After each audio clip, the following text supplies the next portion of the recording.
पूरे विश्व में कोविड-19 महामारी के फैलने को 1 साल से ज़्यादा का समय हो चुका है। वहीं बात करें अगर भारत की, तो भारत में पिछले साल सरकार ने शुरुआत में पूरे देश में लॉकडाउन लगाकर कोरोना के प्रसार को रोकने का प्रयास किया, जिसमें सरकार को कुछ हद तक सफलता मिली। हालांकि लॉकडाउन के दौरान ही देश के वैज्ञानिकों और चिकित्सा विशेषज्ञों ने खुले शब्दों में सरकार और देश की जनता को ये चेतावनी दी थी कि कोरोना वायरस का असली कहर अभी बाकी है। इतनी बड़ी चेतावनी को देश की केंद्र और राज्य सरकारों ने हल्के में लिया और अपने पुराने ढर्रे से काम करना शुरू किया। व्यवस्थाओं पर ध्यान न देकर चुनाव प्रसार में लगे रहे। स्वास्थ्य विशेषज्ञों की इस चेतावनी को देश के प्रधानमंत्री और मध्य प्रदेश के मुख्यमंत्री शिवराज सिंह चौहान जैसे मुखियाओं ने भी गंभीरता से नहीं लिया। नतीजा ये हुआ कि सिर्फ ऑक्सीजन की कमी के कारण ना जाने कितने पिता, ना जाने कितनी माँ, भाई बहन, पति पत्नी, कितने नौजवान असमय मौत के मुंह में चले गए। आइए वर्तमान समय में देश की उस परिस्थिति पर नजर डाल लेते हैं जो शायद देश की राष्ट्रीय मीडिया आपको नहीं बता पा रही है। भारत में कोरोना महामारी को लेकर देश की सरकारें कितनी गंभीर हैं, 1 साल बाद देश की अस्पतालों की स्थिति को देखकर इस बात का अंदाजा लगाया जा सकता है। देश के प्रधानमंत्री मोदी जी ने लॉकडाउन से लेकर वैक्सीनेशन तक खूब अपना प्रचार प्रसार करवाया, लेकिन नतीजा क्या है? देश में अभी तक सिर्फ लगभग 2.5 करोड़ लोगों को दोनों वैक्सीन के डोज लगे हैं। देश के अस्पतालों में वर्तमान समय में स्थिति बिल्कुल भी अच्छी नहीं है। लगातार बढ़ रहे मरीजों के अनुपात में बेड्स नहीं है।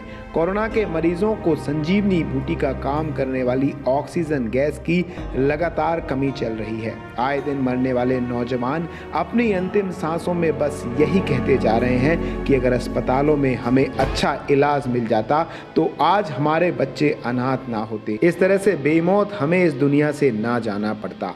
अस्पतालों में जितने सिलेंडर और कंसंट्रेटर ऑक्सीजन की हैं, उसके अनुपात में मरीज कहीं ज़्यादा पहुंच रहे हैं। शासकीय अस्पतालों में डॉक्टर्स और अन्य कर्मचारियों की कमी लगातार बनी हुई है।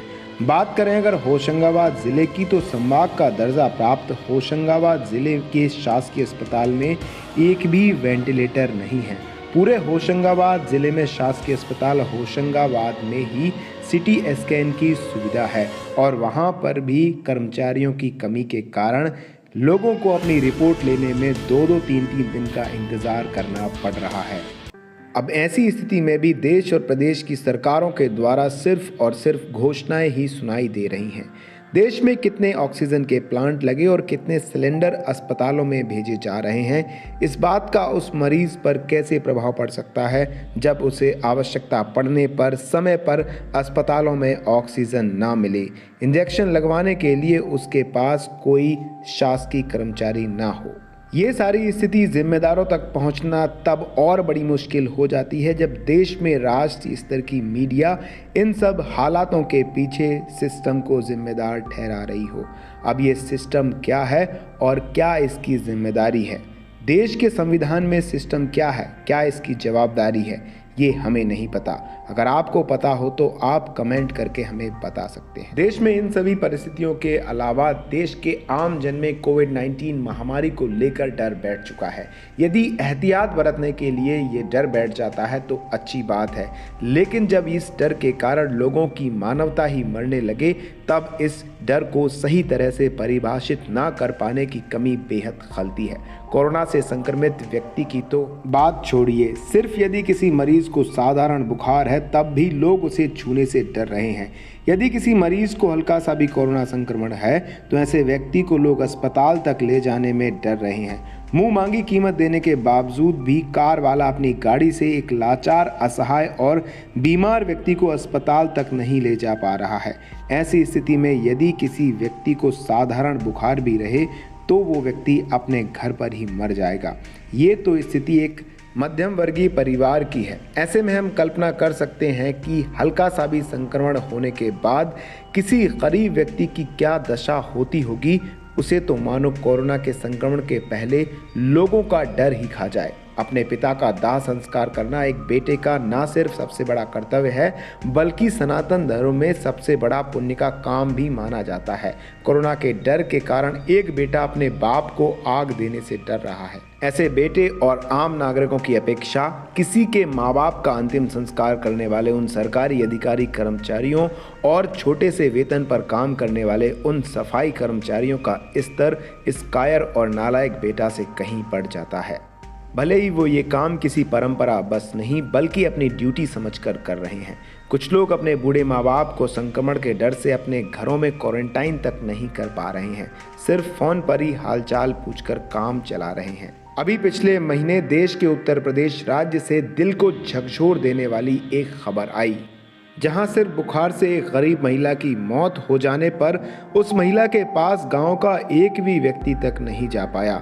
मानवता तो यहां पर शर्मसार हो जाती है जब बुजुर्ग व्यक्ति दिल पर पत्थर रखकर अपनी साइकिल पर ही अंतिम संस्कार करने के लिए उस महिला के शव को ले जाने लगा। सच पूछिए तो उस बूढ़े लाचार गरीब आदमी का लोगों की इस दिखावटी मानवता पर से पूरी तरह से उस समय विश्वास उठ गया होगा। हालांकि जानकारी मिलने के बाद सरकारी अमला वहां पहुंचा और उस महिला के शव का विधि विधान से दाह संस्कार किया। सच पूछिए ऐसे समय पर फक्र होता है हमारे सरकारी कर्मचारियों पर, जिन्होंने कम से कम मानवीय संवेदनाओं की रक्षा की और मानवता पर एक विश्वास जमाया। देश में बिगड़ती हुई व्यवस्था के पीछे सरकार से जितने भी सवाल पूछे जाएं उतने कम हैं। 1 साल से ज़्यादा का समय हो चुका है, आप पर्याप्त ऑक्सीजन की व्यवस्था नहीं कर पाए। पीएम केयर फंड से कितने वेंटिलेटर्स आप सरकारी अस्पतालों में पहुंचा पाए, ये बात भी आपको बताना होगा। हालांकि सिर्फ सवाल पूछने से ही आम जनता की जान अभी नहीं बच सकती है। अभी समय है दूरियां बनाकर तो रखना ही है, साथ ही साथ मानवीय संवेदना का पालन करते हुए लोगों की जो कुछ बन पड़े हमें सहायता भी करनी चाहिए, तभी हम अपनों के जीवन को बचा सकते हैं। वर्तमान समय बेहद ही सतर्कता रखने का है। हल्के से कोविड-19 महामारी के लक्षण दिखाई देने पर तुरंत शासकीय अस्पताल जाएं और वहां से पहले ही दिन से दवाइयों का डोज शुरू करें।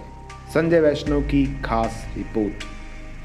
अपने क्षेत्र की सभी छोटी बड़ी खबरों को सबसे पहले पाने के लिए अपने मोबाइल स्क्रीन पर लाल रंग के सब्सक्राइब पर क्लिक करें और घंटे की आइकन को दबाकर नोटिफिकेशन ऑल ऑन करें। देखते रहिए NV TV।